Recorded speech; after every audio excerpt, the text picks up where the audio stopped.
प्रिय विद्यार्थियों, आप सभी का ऑनलाइन क्लास में मैं पुनः स्वागत करता हूं। आज हमारा टॉपिक है गणराज्यों की शासन व्यवस्था। जो गणराज्यों की हमने पूर्व के वीडियो में बात की थी, 16 महाजनपद की हमने बात की थी, जिनमें अंग, मगध, काशी, कौशल, वज्जी, मल, चैदी, वत्स, कांधार, कंबोज आदि 16 महाजनपदों की हमने बात की थी। तो इन महाजनपदों में किस प्रकार की शासन प्रणाली रही? तो प्रारंभ में इनकी जो शासन प्रणाली थी वो गणतंत्रात्मक थी, और गणतंत्रात्मक के बाद में जो है शासन प्रणाली राष्ट्रतंत्रात्मक शुरू हुई। तो इसी शासन प्रणाली की बात हम इस वीडियो में करने वाले हैं। तो गणराज्यों की जो शासन प्रणाली थी उस समय एक प्रकार से लोकतांत्रिक प्रणाली थी। राजा का जो चुनाव होता था वह भी जनता ही राजा का चुनाव करती थी, और राजा अपनी जनता के प्रति सदैव उत्तरदायी बना रहता था।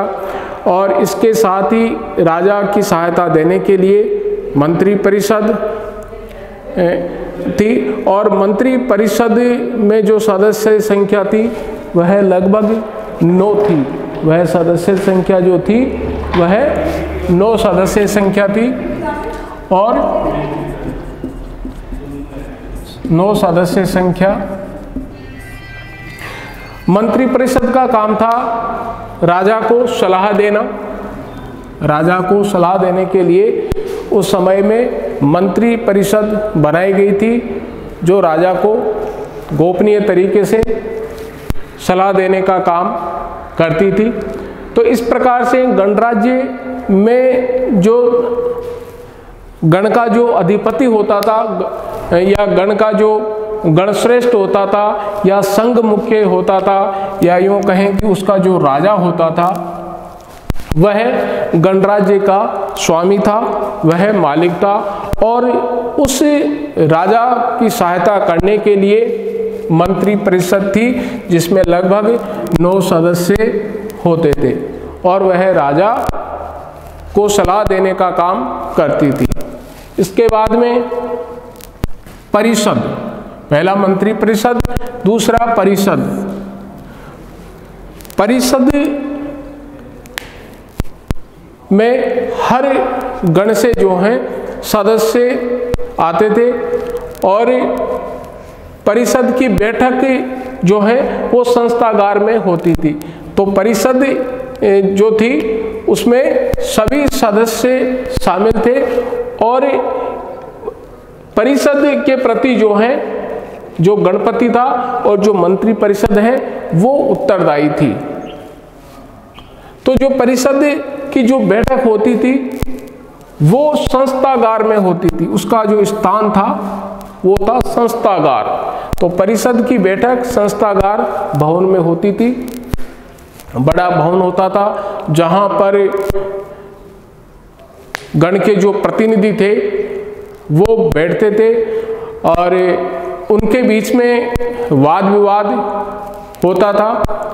और जो पक्ष में जो लोग थे वो अधिक नहीं बोलते थे, जो विरोध करने वाले हैं, जो विपक्षी हैं, वही बैठते थे। जैसे आज के संदर्भ में बात करें तो जैसे लोकसभा में जो चर्चा होती है उसी के अनुरूप जो है संस्थागार में जो सदस्य थे, परिषद के जो प्रतिनिधि थे वो भाग लेते थे, और परिषद की बैठक में जो है वो भाग लेते थे।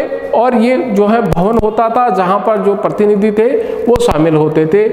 एक लिच्छवी जो गणराज्य है उसमें 1700 प्रतिनिधियों का दिया गया है, कि उसमें गणराज्य में 1700 प्रतिनिधि थे जो कि परिषद में शामिल थे। तो एक प्रकार से हर किसी जो है स्थान का एक प्रतिनिधित्व करने वाला व्यक्ति होता था।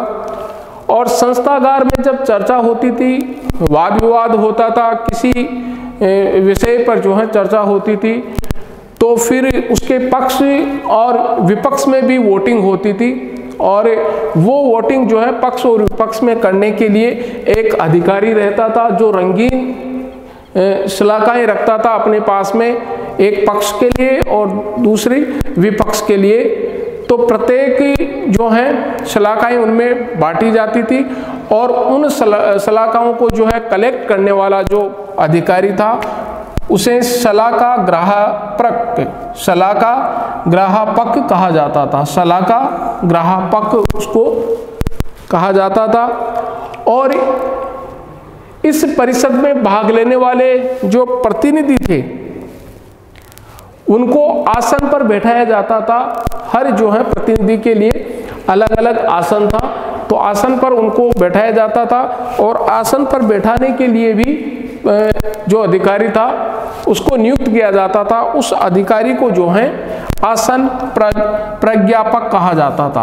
आसन प्रज्ञापक, जो आसन पर बैठाने वाला जो अधिकारी था उस अधिकारी को आसन प्रज्ञापक कहा जाता था। तो इस प्रकार से राजा की सहायता करने के लिए मंत्री परिषद और उसके बाद में परिषद थी। तो जो विस्तृत चर्चा होती थी वह परिषद में होती थी और उसमें अलग अलग स्थानों के जो सदस्य थे, जो प्रतिनिधि थे, वो उस परिषद में भाग लेते थे और बैठने के लिए उनके लिए जो जगह थी उस जगह को संस्थागार कहते थे। और संस्थागार में अलग अलग उन प्रतिनिधियों के आसन थे और उस आसन पर बैठाने का जो दायित्व था, जो कर्तव्य था जिस अधिकारी का, उस अधिकारी को आसन प्रज्ञापक कहते थे। यही आसन प्रज्ञापक जो है उन प्रतिनिधियों को बैठाने का कार्य करता था। और जब किसी विषय पर चर्चा होती थी तो उस चर्चा के लिए पक्ष और विपक्ष में वोटिंग होती थी। तो रंगीन जो शलाकाएं थी वो काम में ली जाती थी और पक्ष और विपक्ष में जो शलाकाएं इकट्ठी करने का जो काम था, एकत्रित करने का जो काम किया जाता था, वह शलाका ग्राहपक अधिकारी के द्वारा किया जाता था। शलाका ग्राहपक अधिकारी के द्वारा किया जाता था। इसके बाद में जो शासन व्यवस्था संभालने वाले जो अधिकारी थे, जिसमें सेना व पुलिस की अहम भूमिका थी। युद्ध काल में सेना कार्य करती थी और स्थानीय स्तर पर कार्य करने के लिए पुलिस कार्य करती थी।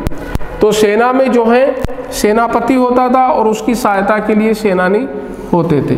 तो इस प्रकार से युद्ध के समय में सेना कार्य करती थी और स्थानीय स्तर पर जो है पुलिस कार्य करती थी। तो सेना और पुलिस का काम जो है शासन व्यवस्था को बनाए रखना। इसके बाद में है न्याय व्यवस्था। गणराज्यों में न्याय व्यवस्था किस प्रकार से थी? तो न्याय व्यवस्था करने के लिए उस समय स्थानीय परिषदें थी। कोई भी अगर वाद विवाद होता था तो स्थानीय स्तर पर ही उन वाद विवाद को जो है निपटा लिया जाता था। लेकिन अगर वो वाद विवाद अगर हल नहीं होता, उसका निपटारा नहीं होता, तो फिर जो है मंत्री परिषद के पास में, और उसके बाद में अगर मंत्री परिषद भी जो है उसमें उसका हल नहीं निकाल पाती तो परिषद और उसके बाद में राजा या संप्रमुख या गणश्रेष्ठ या गणपति जो होता था वो है न्याय करने का काम करता था। तो राजा की सहायता के लिए हमने बात की, मंत्री परिषद थी, गणराज्यों में परिषद थी और बैठने का जो स्थान था संस्थागार वो था। और व्यवस्था बनाए रखने के लिए और युद्ध के लिए सेना व पुलिस की भूमिका थी, जिनमें दो अधिकारी विशेष थे, सेनापति और सेनानी।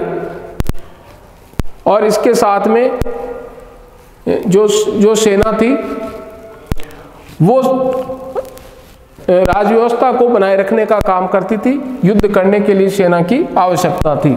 इसके बाद में न्याय व्यवस्था की बात की हमने, तो स्थानीय स्तर पर भी न्याय होता था और मंत्री परिषद या परिषद या राजा के पास में भी न्याय होता था। कर व्यवस्था, जो राजा को अपने अधिकारियों को वेतन देने के लिए जो धन आता था वह कहाँ आता था?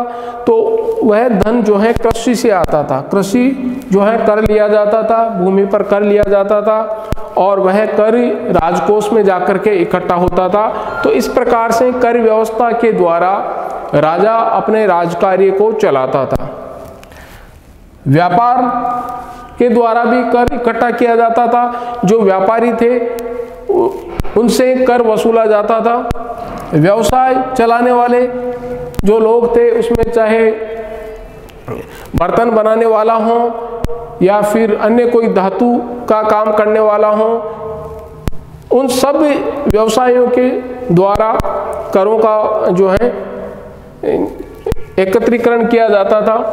तो इस प्रकार से गणराज्यों की जो शासन प्रणाली थी वो हमने देखी, लेकिन ये गणराज्यों की शासन प्रणाली अधिक दिनों तक नहीं चली और गणराज्यों का क्या हो गया? पतन हो गया। गणराज्यों का पतन हो गया। पतन के क्या क्या कारण थे? क्यों गणराज्यों का पतन हो गया? तो पतन का जो प्रमुख कारण था कि जो गणराज्य के जो लोग थे, जो अधिकारी थे, उनमें एकता का अभाव था। जो अधिकारी थे वो दलबंदी का शिकार हो चुके थे और एक दूसरे को नीचा दिखाने के लिए सदैव कार्य करते रहते थे। ऐसी स्थिति में एकता और दलबंदी दोनों के कारण से गणराज्यों का जो है पतन हो गया। इसके साथ ही एक कारण है उनके जो निजी स्वार्थ होते थे वो भी गणराज्य के पतन का कारण बना, क्योंकि अपने थोड़े से निजी स्वार्थों को पूरा करने के लिए जो अधिकारी थे वो अपने गणराज्य के साथ में धोखा करते थे और उसके कारण से भी गणराज्य का पतन हो गया। इसके अलावा जो गोपनीयता की बात करें तो हमने बात की है कि परिषद में जो लोग थे वो एक जगह होते थे और जो निर्णय होता था वह निर्णय सभी लोगों को पता रहता था, इसलिए गोपनीयता बनी नहीं रहती थी और इसका जो फायदा है दूसरे गणराज्यों को मिलता था और इस कारण से गणराज्य का पतन जो है शीघ्रता से हो गया। इसके साथ में अधिक समय जो परिषद में जो लोग थे वो चर्चा करते थे और चर्चा के बाद में जो है कोई निर्णय सामने निकल करके आता था तो उसमें समय अधिक लगता था। तब तक दूसरे जो राजा था, राजतंत्रात्मक जो राजा था, वह अपनी शक्ति को बढ़ा लेता था और उस पर आक्रमण करके उसको जीत लेता था। इसलिए अधिक समय भी पतन का कारण बना। निर्णय करने में अधिक समय लगता था क्योंकि बहुत सारे जनप्रतिनिधियों के साथ में बातचीत करने के लिए अधिक समय लग जाता था। इसके साथ ही जो यूनानी शासक हैं उनका भी आक्रमण हुआ। सिकंदर ने गणराज्यों पर आक्रमण किया जिसके कारण से गणराज्य थे वो पतन की कगार पर पहुंच गए। तो इस प्रकार से आज हमने गणराज्यों की शासन प्रणाली के बारे में बातचीत की और गणराज्यों की जब शासन प्रणाली समाप्त हो गई तो उसका स्थान लिया वो राजतंत्रात्मक ने लिया। राजा का जो है शासन आया, एक प्रकार से जो लोकतंत्र था वह सिमट कर रह गया और जो शक्ति थी वो राजा में निहित हो गई। तो इस प्रकार से गणराज्यों की जो शासन प्रणाली थी वह धीरे धीरे राजतंत्रात्मक शासन प्रणाली में तब्दील हो गई। तो आज हमने गणराज्यों की शासन प्रणाली के बारे में जानकारी प्राप्त की। आगे के वीडियो में हम अन्य बिंदु पर चर्चा करेंगे। धन्यवाद।